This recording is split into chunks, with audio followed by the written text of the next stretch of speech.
Gaz, welcome to The Right Note. Thanks for having me. I saw a quote from you where I think you were saying that at the beginning of an album process, you quite like to sort of set in place some limitations on yourself. What are those sorts of limitations?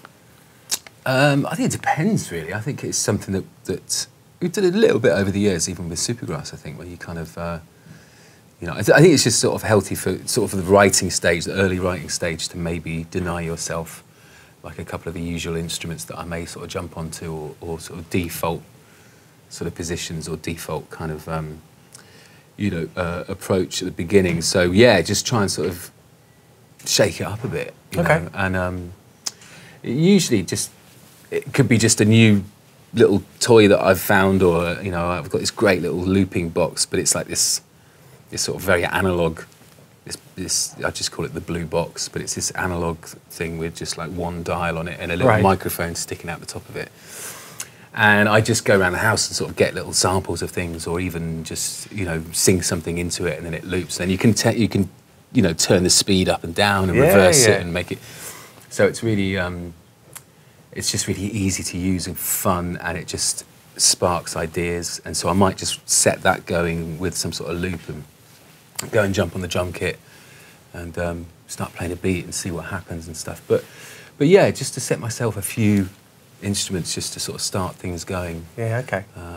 You know, rather than, yeah, just gravitating to what I always do, or, you know, the usual stuff. Yeah, and you mentioned that you might walk around the house and grab some sounds, or because from what I understand, World's Strongest Man was actually recorded mainly in your house. Is that right? Yeah, it was a mixture of my place and then over at Courtyard Studios, which is still in Oxford,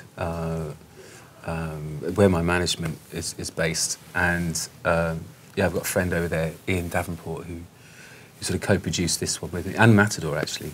So yeah, we got that working process. It sort of. It was really working on Matador, just doing like a week at mine. Yeah.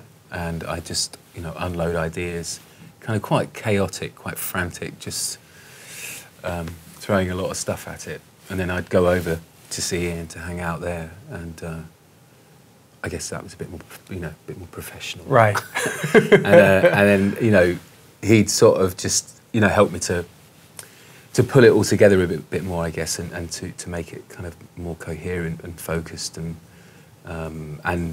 it would then evolve, and then I go back to mine, and then just get a whole other load of ideas down. Right. But I liked that; it was really good. It kept the sessions fresh, just sort of, you know, changing the environment. Yeah. Am I right in thinking that you actually took your studio out of your basement for this record and put it up in your house, so that the living room was a tracking room and a... Pretty much, yeah. I'd done 2 albums down in the basement, and it was great. You know, it was brilliant for me. It's a really good spot down there. I had 3 rooms just so I could have a drum room and a control room, and then the hallway just was filled with amps and stuff. I don't know. I just sort of felt like I wanted to, you know, bring it out of the darkness, and so yeah. Then I took over the living room with the mixing desk. And you know, the piano and various instruments here and there, and cables and all that sort of stuff. And then the study with all the bookshelves and stuff was my drum room. Okay. Which was great because all the books were just kind of this kind of natural sort of you know, sound insulation, and sort of soaked up a lot of the reflections and stuff. So I got a great drum sound in that little study. So, but yeah, then amps and things and synthesizers would sort of creep into the hallways, right, and into the kitchen, and then, you know, Jules, my wife, would just be like, "Gaz, there's another fucking synth in the kitchen now. It's like it's not supposed to be there." But you know, it's yeah, I don't know. I just sort of wanted to. It's just what I do. It's what's in the house. It's like, I like to. You know, the kids get home from school, and you know, there was, you know, one of the first things you see is a drum kit set up with microphones. And, you're planting a seed in them, aren't you? Yeah. You know, yeah, just be somewhere creative. Just surround yourself with stuff, and you know, that you're passionate about. And but yeah, it's worked really well on this one. Yeah, great. And when you were talking about that quote I mentioned to you earlier about the limitations, you also said that despite those limitations, that means it doesn't mean you have any fewer neuroses or self-examination or freaking out when you make a record. Is making an album a fraught process for you? I think it can be in places. I think at times it can be. I think, I mean, to be honest, I really enjoy the early stages where things are very instinctive. And with starting a new idea, I kind of like to record from an early point as well. You know, record as I'm writing, because I kind of like those moments when I almost don't really know what I'm doing yet. You know, so it's kind of coming from somewhere. I guess, you know, the heart as opposed to the head, if you like, or it's just more sort of guttural. It's instinctive. And I think what I learned from Matador was trusting my instinct, you know, and sort of seeing that through, which is pretty, you know, which I think really helped me to be free, you know, when writing. You know, and the limitations thing, there's that kind of stems even from, you know, 4-track cassette recording. You know, back in the day, it's kind of, you know, I think when you do have those limitations, or whether that be a technical limitation or a predetermined sort of creative limitation, I just think it sort of makes you do things differently. I think you just, you know, you might find another way around that in itself brings something cool out of a sound or out of an approach. I mean, Matador, your previous album was, you know, an acclaimed album, Mercury Prize nominated. You've had, prior to that, so much success with Supergrass as well. But when you are making a new album, do you still have any self-doubts, or does that sort of previous success sort of quiet any doubts you might have? Yeah, well, you know, I mean, it takes a while for it to show itself, I guess, the record. So there's always an element of you know, or even before I start, you kind of, you know, I've often had that sort of thought of, can I write another, you know, am I going to write another song like 2020 or Buffalo, or, you know, whether you're capable of writing another song like that? Yeah, or just, because I'm sort of quite, I don't know, not sort of spiritual about it, but I sort of think they're kind of, these things are just sort of, they just sort of come to me, and I don't, you know, I don't know, it's kind of, I haven't really thought about it too much, but just, you know, whether these things are just little moments of magic, you know, and maybe the sort of, the pessimistic side of me is sort of like, is that magic always going to be there? Right. Surely it's going to have times when it's just not happening, and so it is a question a little bit at the beginning. It's like, you know, is this going to work? But just, you know, usually after the first 3 or 4 ideas are coming out, and with good people around me as well, I've got a good network around me of, you know, whether it's, you know, my wife or Ian, the co-producer, or my manager Chris. You know, he's a very creative manager. You know, not sort of like a business manager. He's definitely a creative manager, and helps me believe, you know, when I'm sort of lacking in any confidence. Okay. But it's all part of it, you know. I think, that sort of lack of confidence and uncertainty and vulnerability with the ideas, I think, is all part of it for me. I think that's what makes it work, is that, you know, it's not a done deal. Yeah. Have there been moments in your career when that magic hasn't been there and you've had to really work to find it? Well, yeah, I mean, you know, at the end of Supergrass, I guess, that last record we were working on, you know, it just wasn't, I still don't know why particularly, but just you know, just things weren't firing in the way that I'd normally get a buzz, you know. And,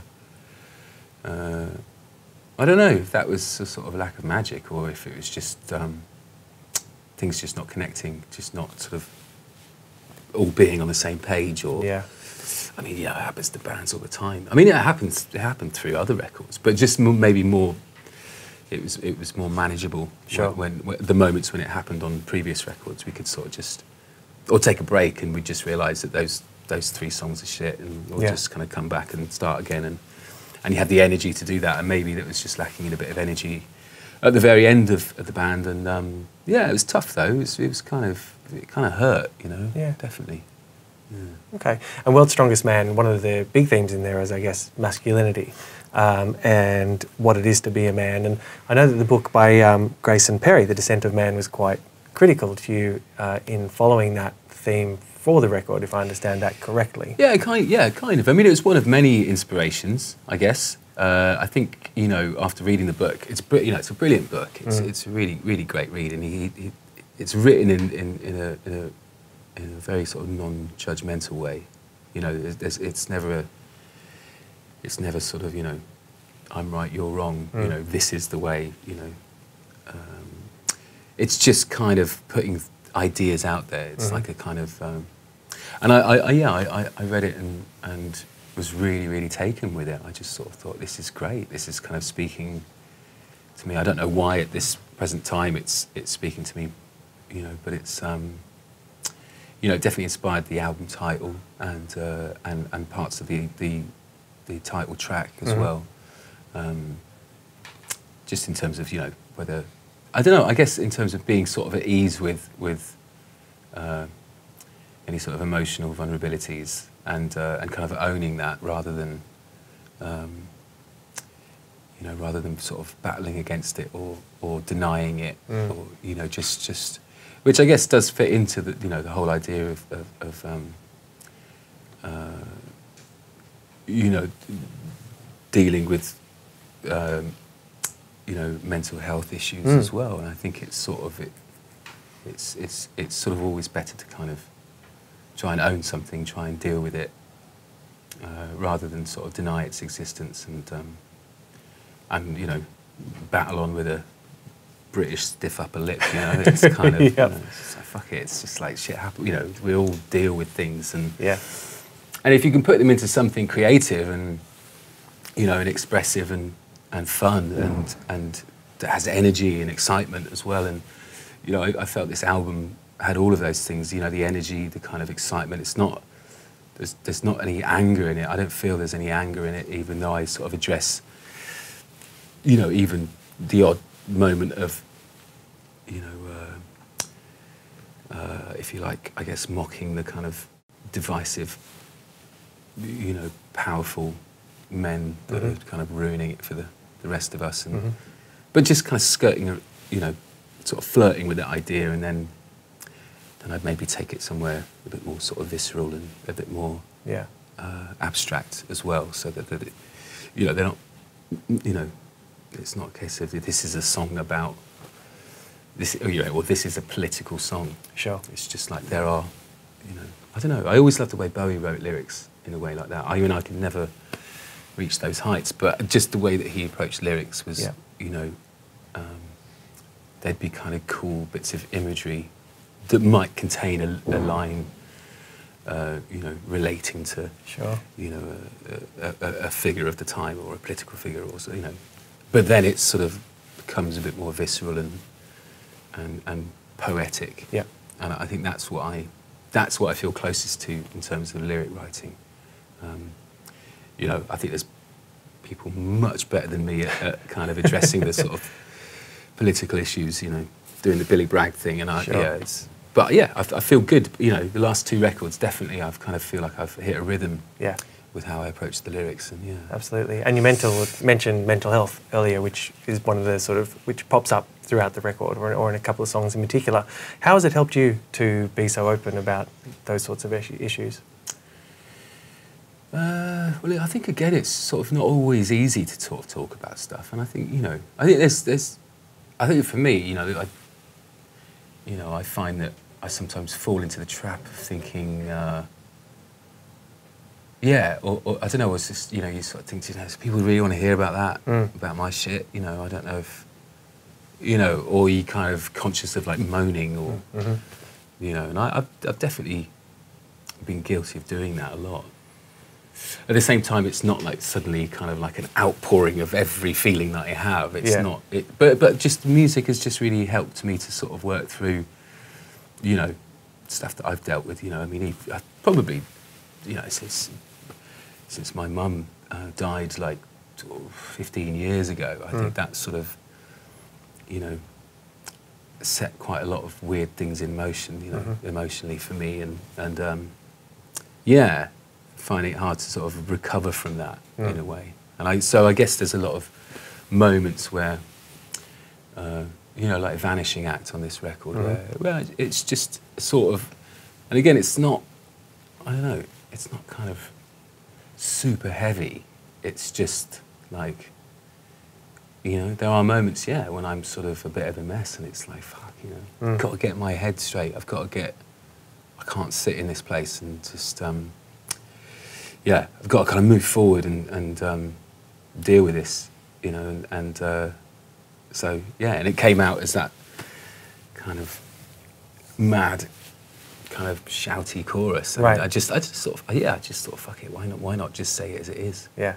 You know, I could get my head straight, you know, or I can just put on my happy face again for you, you know, when I don't really mean it. Yeah. You know, but it's, you know, it's got, I hope it's, I tried to get it across still with a light-hearted edge to it. Sure. Yeah, you know, life's just kind of weird, sort of light and dark, and I kind of enjoy that in a way. I sort of, it inspires me when, you know, those contradictions, sort of in life, you know. Great. All right, guys. Well, thank you very much for coming on the show. Nice to see you. Nice one.